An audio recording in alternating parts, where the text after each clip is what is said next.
Salut à tous, j'espère que vous allez bien. J'étais de retour hier après une très longue absence parce que je n'avais pas fait de vidéo depuis le 19 août 2024 sur la chaîne Hypoattitude. Hier, je vous ai annoncé 3 vidéos ce week-end, et bien sachez qu'il y en aura 4. La vidéo que je fais maintenant n'était pas prévue hier encore. La vidéo prévue aujourd'hui, où je vous parle de mon voyage au Japon, sortira demain. L'extrait avec le traducteur qui a traduit l'animé Megalobox sortira non pas dimanche, mais lundi. Et aujourd'hui, je fais une vidéo dans la suite de la review d'hier. Je vous ai fait un petit post dans l'onglet communauté, je ne sais pas si vous l'avez vu, où je vous expliquais que finalement, j'ai lu les commentaires de la vidéo d'hier. Sous la vidéo d'hier, dans les commentaires, il y avait quelqu'un qui me donnait un lien, enfin un nom de site, afin de pouvoir lire les scans et les chapitres que j'avais loupés.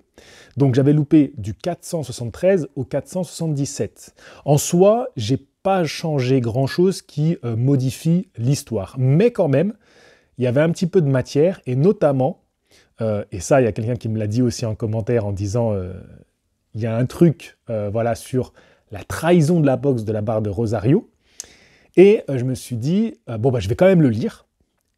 Comme ça, j'avais envie de le lire, ça m'a donné envie, vous m'avez donné envie. Et en le lisant, je me suis dit, il y a matière à faire une petite review, et comme ça, au moins, je complète la vidéo précédente. Donc, dans les chapitres que j'ai manqués, notamment le moment où Mashiba est envoyé au tapis, il revient dans le combat, et c'est au tour de Rosario d'être touché, d'être durement touché.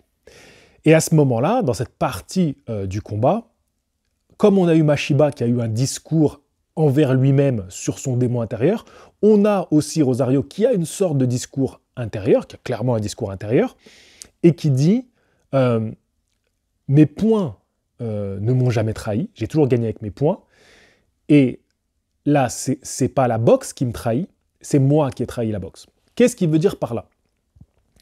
Par là, il veut dire que il n'a pas pu être sérieux dans sa préparation à ce combat-là. C'est-à-dire que sur les derniers jours qui ont été la perte de poids et les derniers entraînements, il a déconné. Je vous rappelle qu'avant le combat, il avait disparu, et en fait, il avait été arrêté, et donc ça a un peu faussé les tout derniers jours de la prépa juste avant le combat. Ce qui ont fait que pendant le combat, il n'est pas au top.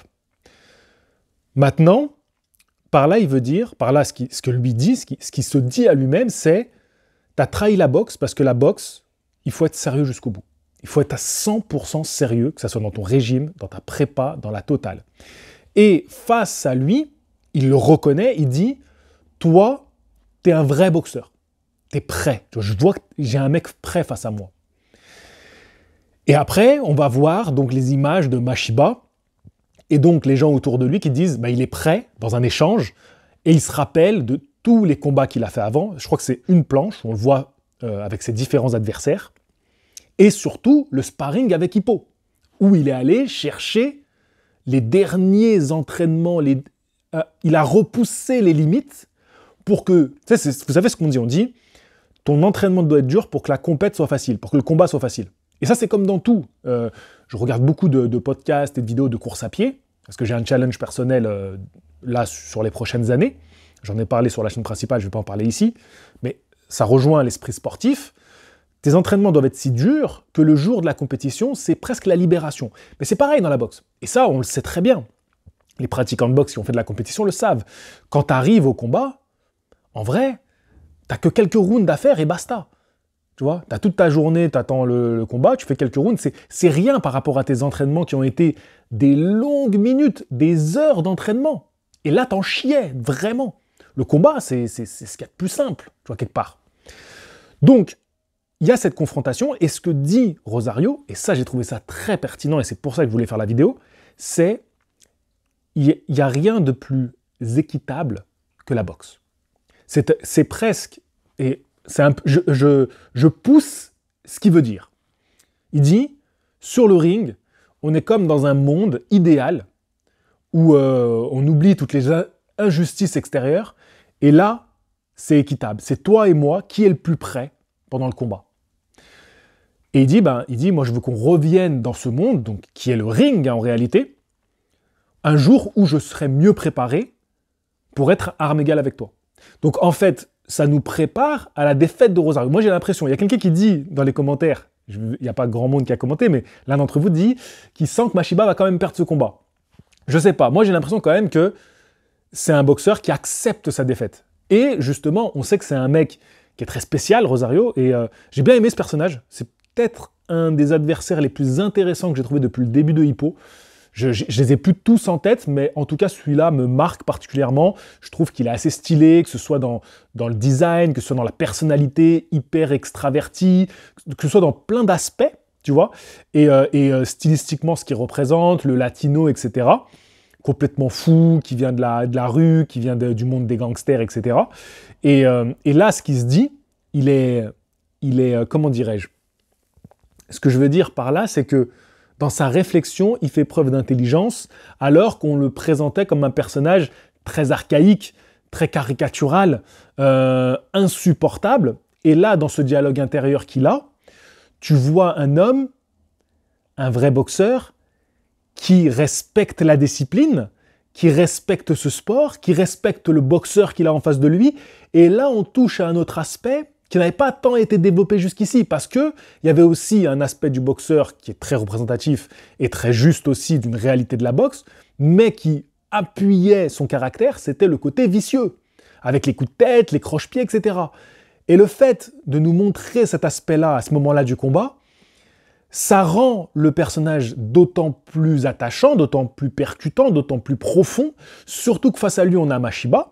Et Mashiba, il y a tout ce parcours qu'il a amené jusqu'ici, et notamment dans ce que j'avais loupé dans les chapitres que j'ai pas lus, c'est le moment où il voit Hippo qui serre dans ses bras sa sœur, donc il y a un contact physique, et donc tu as aussi l'évolution du personnage de Mashiba en parallèle de ce qu'on apprend du personnage de Rosario. Donc moi j'ai trouvé finalement cette partie-là très intéressante, il y a plein de choses à dire, il y a plein de choses développées, en pas tant de dialogue que ça, mais il y a plein d'enjeux pour les personnages.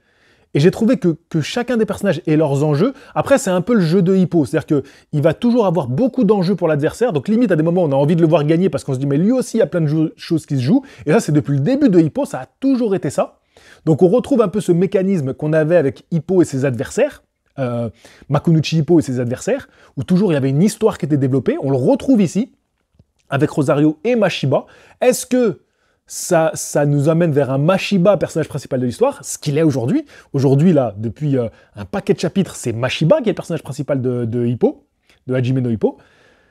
Ou est-ce que c'est pour nous ramener un peu au code même de l'essence de Hajime no Hippo, avec ce truc que l'adversaire est toujours très bien développé et attachant finalement.